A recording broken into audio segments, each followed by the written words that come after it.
नमस्ते बच्चों, मैं पिंकी गांधी फ्रॉम लियाल पब्लिक स्कूल। आज की कक्षा में मैं आपको करवाऊंगी हिंदी प्रथम का पाठ 5, हमें देश तो लगता जैसे। इस कविता में हमें ये बताया गया है कि अनेकता में एकता और भाईचारे की भावनाओं के बारे में हमें यहाँ इस अध्याय में समझाया जा रहा है और बहुत से त्योहारों के बारे में बताया गया है। हमें यहाँ बताया गया है कि अगर हम पेड़ पे देखें तो कितने तरह के फल लगते हैं, वैसे ही हमें ये बताया गया है कि हमारे भारतवर्ष में बहुत सारे त्योहार हैं।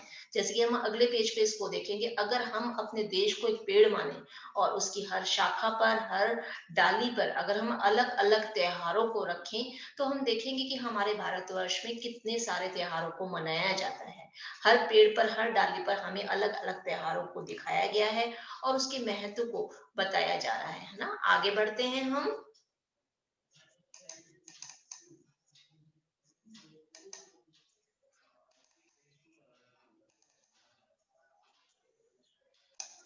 इस कविता को शुरू करने से पहले हम इसके शब्दार्थ को देख लेते हैं, ताकि हमें जो कविता है वो अच्छी तरह से समझ में आ जाए। सबसे पहले हमें दे रखा है यहाँ पे शाख यानी कि डाल, त्योहारों यानी कि पर्वों, फुलझड़ियां, ये तो आप सबको पता ही होगा, एक प्रकार की आतिशबाजी जिसके चलाने पर फूल की तरह चिंगारियां निकलती है।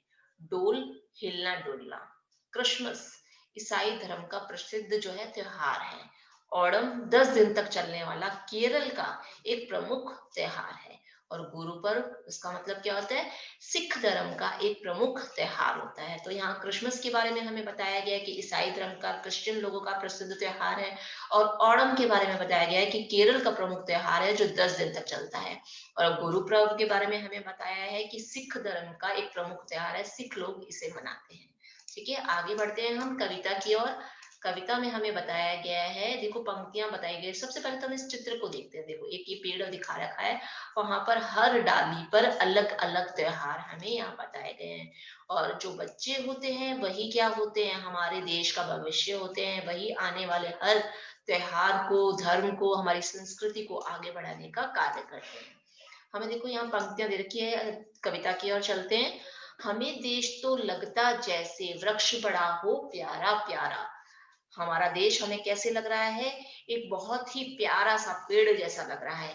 शाख शाख पर त्योहारों का ढेर सजा हो प्यारा प्यारा। हर डाल पर हमें क्या दिखाई दे रहे हैं, बहुत सारे त्योहार दिखाई दे रहे हैं।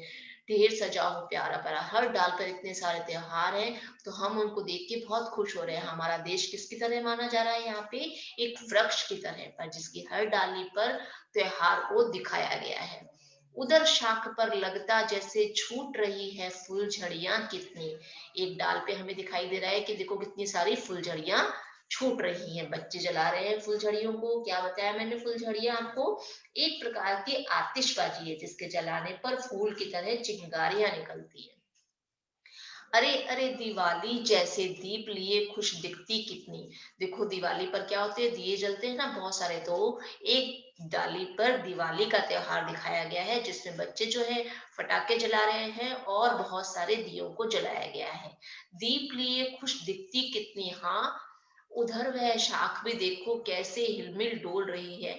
यहाँ इस पंक्ति में हमें बताया गया कि उस डाली को देखो, वह भी कितना हिल डुल रही है, यानी कि हवा से, हवा के झोंकों से इधर उधर हिल रही है। और ऐसे लग रहा है मानो वो डाली भी कितनी खुश हो रही है।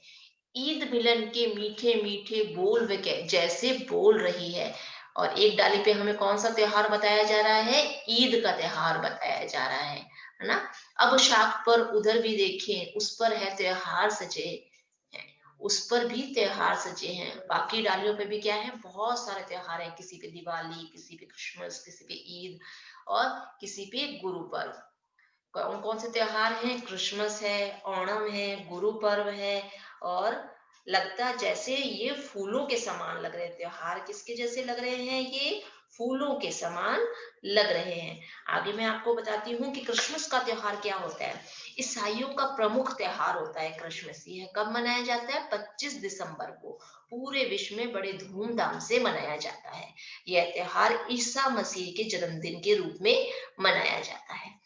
आगे आपको दूसरा त्योहार यहाँ बता रखा है ओणम का। ओणम का त्योहार क्या होता है, यह दक्षिण में केरल राज्य का प्रमुख त्योहार है और यह उत्सव राजा महाबली के स्वागत में मनाया जाता है। और इस दिन प्रत्येक घर में फूलों की पंखुड़ियां और रंगों से क्या करते हैं, रंगोली बनाई जाती है।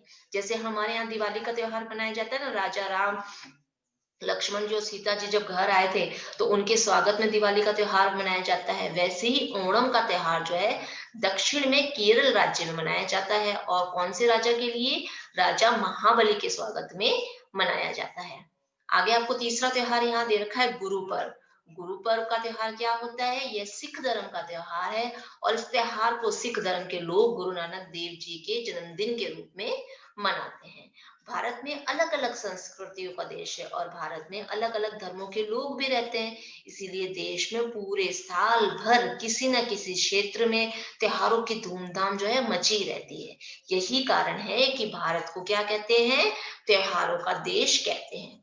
अगर वृक्ष है देश हमारा तो सींचेंगे जीन जी तो सींचेंगे जान लगाकर। अगर भारत भारत जो है, अगर हमारा देश जो एक वृक्ष के समान है तो सब हम सब क्या करेंगे, अपना जी जान लगाकर इसको सींचेंगे, इसकी रक्षा करेंगे, नहीं कसर छोड़ेंगे कोई, अब छोड़ेंगे इसे बढ़ाकर।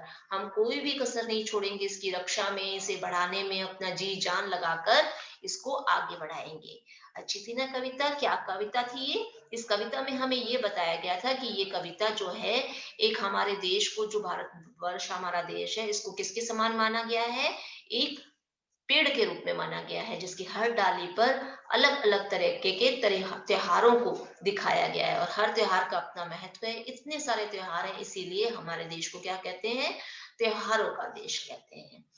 अब आपको क्या करना है बच्चों, इस कविता को फिर से स्वयं पढ़ना है और इसके अर्थ को वापस से एक बार दोहरान करना है।